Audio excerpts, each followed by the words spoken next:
নমস্কার বন্ধুরা, পদ্মদির রান্নাঘরে আপনাদের সবাইকে স্বাগত। আজকের আমি আপনাদের খুবই সিম্পল একটা মুচমুচে মুখরোচক রেসিপি শেয়ার করছি, যেটা হচ্ছে ঝুরি ভাজা। আমি আজকের আপনাদের গ্রেটার দিয়ে ঝুরি ভাজা বানিয়ে দেখাবো, যাতে আপনাদের ছাঁচ না থাকলেও আপনারা খুব ইজিলি গ্রেটার দিয়ে ঝুরি ভাজা বানিয়ে নিতে পারবেন। এর জন্য দেখুন, এখানে আমি বেসন রেখেছি 2 কাপ মতো বেসন, মানে মেপে 300 গ্রাম হয়েছে। এখানে আমি হলুদ গুঁড়ো নিয়েছি সামান্য একটু, স্বাদ অনুযায়ী নুন লাগবে। এবারে প্রথমে আমি এই বেসনটাকে মাখিয়ে নেব। এর মধ্যে আমি পরিমাণ মতো নুন দিয়ে দিচ্ছি। এবারে আমি এর মধ্যে দিয়ে দেব হলুদ গুঁড়ো। হলুদের পরিমাণটা যেন খুব বেশি না হয়, আপনারা কিন্তু ওই দিকটা খেয়াল রাখবেন। আপনারা কতটা পরিমাণ বানাবেন সেই বুঝেই দেবেন। এটাকে খুব ভালো করে মিশিয়ে নিলাম। এবার এর মধ্যে অল্প অল্প করে জল দেব আর একদম নরম একটা ডো বানাবো।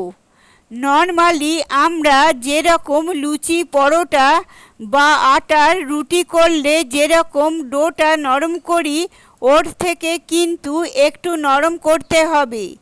কেননা যদি বেশি শক্ত হয় তাহলে কিন্তু এটা গ্রেটার দিয়ে বেরোতে চাইবে না। এটা সুন্দর করে মাখিয়ে নিলাম। দেখুন, একটা সুন্দর ডো তৈরি হয়ে গেছে, একদম নরম একটা ডো। ঠিক এরকম ডোটা বানাতে হবে। দেখুন, এটাকে মাখিয়ে নিয়েছি। ওপর দিয়ে একটু তেল মাখিয়ে নিলাম। তেল দিয়ে ডোটাকে মাখিয়ে নেবার পর 10 থেকে 15 মিনিট এই ডোটাকে ঢাকা দিয়ে রেস্ট করতে দেব। অপর দিকে ঝুরি ভাজা ভাজার জন্য কড়াইতে দিয়ে দিচ্ছি বেশ কিছুটা পরিমাণে রিফাইন অয়েল। তেলটাকে লো ফ্লেমে ভালো করে গরম করে নেব। আমি একটা গ্রেটার নিয়েছি। এরকম গ্রেটার আপনাদের সকলের বাড়িতে হয়তো আছে। ঝুরি ভাজা বানানোর জন্য আমার কাছে কোনো মেশিন নেই। আমি এই গ্রেটার দিয়ে ঝুরি ভাজাটাকে বানাবো। গ্রেটারটাকে খুব ভালো করে একটা ব্রাশের সাহায্যে তেল ব্রাশ করে নিচ্ছি। দেখুন, আমি চারিদিকে ভালো করে তেল মাখিয়ে নিচ্ছি। এবার ডোটাও আমার তৈরি হয়ে গেছে। দেখুন, ডোটা কিন্তু বেশ সফট আছে, শক্ত ডো কিন্তু তৈরি হয়নি।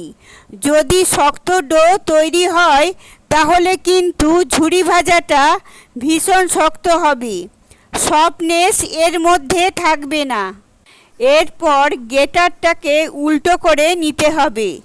সোজা করে নিলে হাতে লেগে যাওয়ার ভয় থাকবে। অবশ্যই আপনারা গ্রেটারটাকে উল্টো করে নেবেন।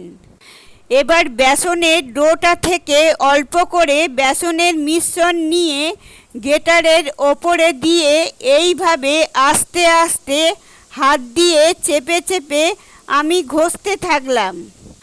আর দেখুন, ঝুরি ভাজাগুলো তেলের মধ্যে পড়ে কিন্তু তেলের ওপরে ভাজতে শুরু করে দিয়েছে। গ্যাসের ফ্লেমটাকে আমি একদম লোতে রেখেছি।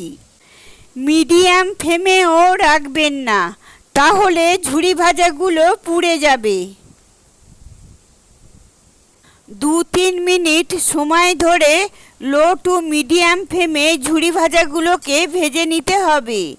খুব বেশিক্ষণ সময় ধরে কিন্তু ঝুরি ভাজা ভাজবার দরকার নেই, তাহলে ঝুরি ভাজার টেস্টটা নষ্ট হয়ে যাবে। আমার ঝুরি ভাজা ভাজা হয়ে গেছে।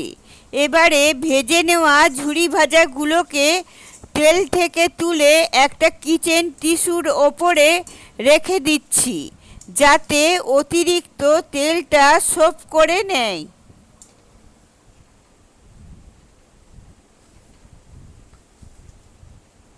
এইভাবে আমরা বাকি ঝুরি ভাজাগুলোকে ভেজে নেব।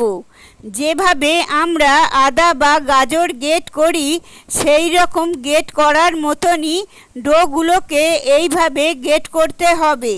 আর ঝুরি ভাজাগুলো তেলের ওপরে সুন্দরভাবে পড়তে থাকবে আর নিজে থেকে ওপরে ভাজতে শুরু করবে। খুব বেশিক্ষণ কিন্তু সময় লাগে না, ম্যাক্সিমাম 2 থেকে 3 মিনিটের মধ্যেই তৈরি হয়ে যায় ঝুরি ভাজা। তৈরি হয়ে গেল খুব সহজে, একদম দোকানের মতন মেশিন ছাড়া পারফেক্ট ঝুরি ভাজা। দেখুন আমি কিন্তু মেশিন ছাড়াই তৈরি করলাম। আপনাদের কাছে যদি কোনো ঝুরি ভাজা বানানোর মেশিন থাকে তাহলে আপনারা মেশিন দিয়েও করতে পারেন। চা কফির সাথে সন্ধেবেলায় স্ন্যাক্স হিসাবে এই ঝুরি ভাজা খুবই ভালো লাগে। বাচ্চাদের তো বিশেষ করে ভীষণ ভালো লাগে। আর এই ঝুরি ভাজা বানিয়ে আপনারা অনেক দিন স্টোর করে রেখে দিতে পারেন। যেমন আমরা বাজার থেকে চানাচুর বা ঝুরি ভাজা, ছোলা ভাজা নিয়ে এসে স্টোর করে রাখি, সেই রকম এটাকেও আপনারা স্টোর করে রেখে দিতে পারেন। রেসিপিটা কেমন লাগলো অবশ্যই জানাবেন। যদি ভালো লেগে থাকে তাহলে বাড়িতে অবশ্যই আপনারা ট্রাই করে দেখতে পারেন। আশা করছি আপনাদের ভীষণ ভালো লাগবে। আর ভালো লেগে থাকলে অবশ্যই একটা লাইক করে দেবেন। আর আমার চ্যানেলে নতুন বন্ধু হয়ে থাকলে চ্যানেলটি সাবস্ক্রাইব করে পাশে থাকবেন। আপনারা সবাই ভালো থাকবেন, সুস্থ থাকবেন। ধন্যবাদ।